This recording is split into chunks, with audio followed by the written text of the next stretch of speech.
The generation that was told to go outside and be home when the streetlights come on is now getting slack for being too involved in their kids' lives. And honestly, that paradox tells you everything you need to understand about Gen X parents. If you grew up in the 60s, 70s, or even early 80s, you probably remember coming home to a completely empty house. Your parents weren't there since they were working. Both of them, in fact, probably for the first time in American history and at that scale. Here's a stat I found. Between 1970 and 1990, the percentage of mothers in the workforce with children under 6 jumped from around 37% to nearly 60%, according to U.S. Bureau of Labor Statistics. You were a latchkey kid. Let yourself in, made something to eat, no biggie. According to a 2004 marketing study by Reach Advisors, researchers defined Gen X as one of the least parented, least nurtured generations in U.S. history. And that's not hyperbole. You learned to figure your own problems out because, well, there wasn't really any other option.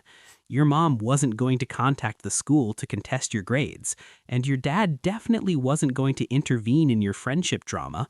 He'd tell you to work it out yourself, or not at all. That experience of daily autonomy had a fundamental impact on how you saw the world.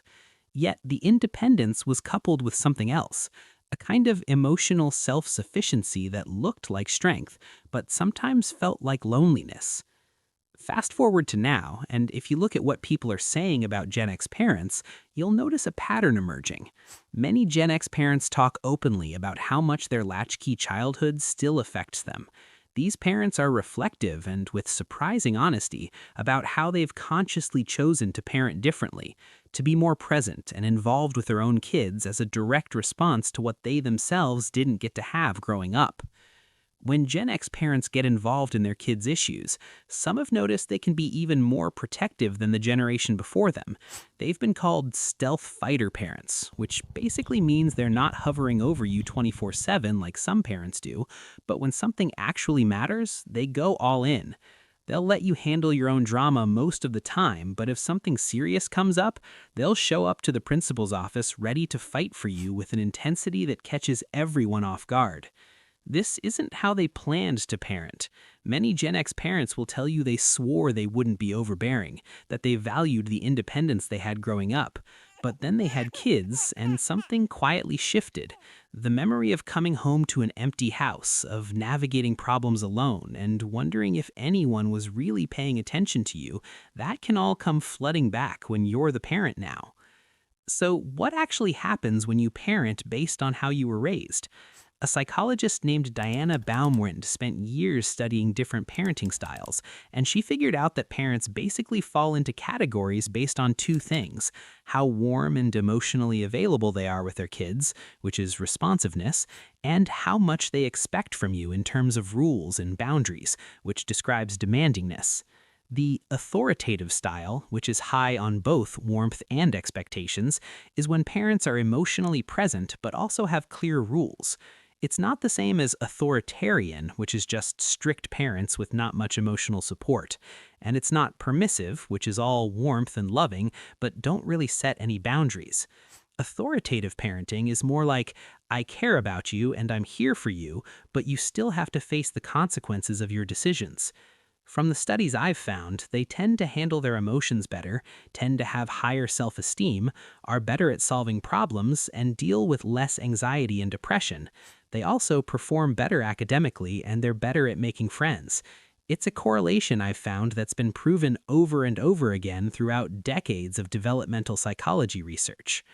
Now, there's no large-scale study proving that Gen X parents as a generation have adopted authoritative parenting, but when you listen to how they talk about what they're trying to do, be present but not suffocating, set boundaries but stay warm, show up but still let kids struggle, it maps onto that framework pretty closely. Since Gen X knows struggle in a specific way, they graduated into recessions, watched secure retirement plans disappear, and saw job security become something their parents got to believe in, but they never would. When you grow up learning that the system won't always protect you, it changes how you prepare your own kids for life. You can't promise them everything will be stable, so instead, you try to make them tough enough to handle whatever comes their way. but they're doing all of this parenting stuff in a world that's completely different from when they were kids. Gen X is the first generation raising kids in the era of social media, where literally everything you do can be compared and judged online. For people who grew up when privacy was normal and your embarrassing moments didn't live on the internet forever, this is quite different. The whole idea of posting every achievement or milestone online for everyone to see feels completely unnatural to a lot of them. And maybe this is part of why Gen X parents often seem so emotionally tired. They're managing aging parents who need more care, career plateaus, financial stress, while trying to give their kids something better without making them fragile. They're the sandwich generation, squeezed between early boomer parents who think they're coddling their kids and Gen Z kids who sometimes think they're too strict. You're translating between worlds that don't speak the same language anymore. Your parents think you're too soft, your kids think you're too hard, and you're just trying to take what was valuable about how you were raised, the independence, the resilience, and combine it with what you wish you'd had. The emotional availability, the presence, the sense that someone was genuinely paying attention to you. What's interesting is that Gen X parents, according to observers who study generational patterns, tend not to worry too much about whether they're getting it right by external standards. That latchkey kid experience taught them something specific.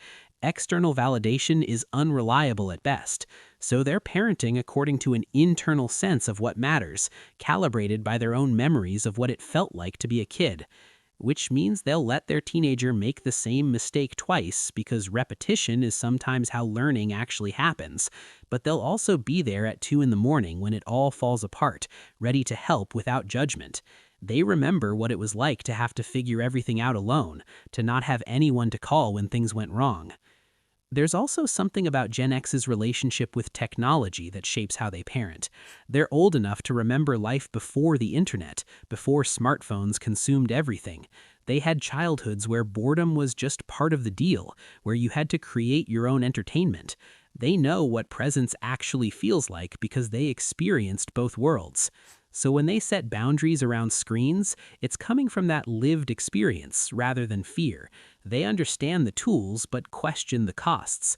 They're simultaneously more comfortable with technology than their boomer parents while being more skeptical of it than their own children.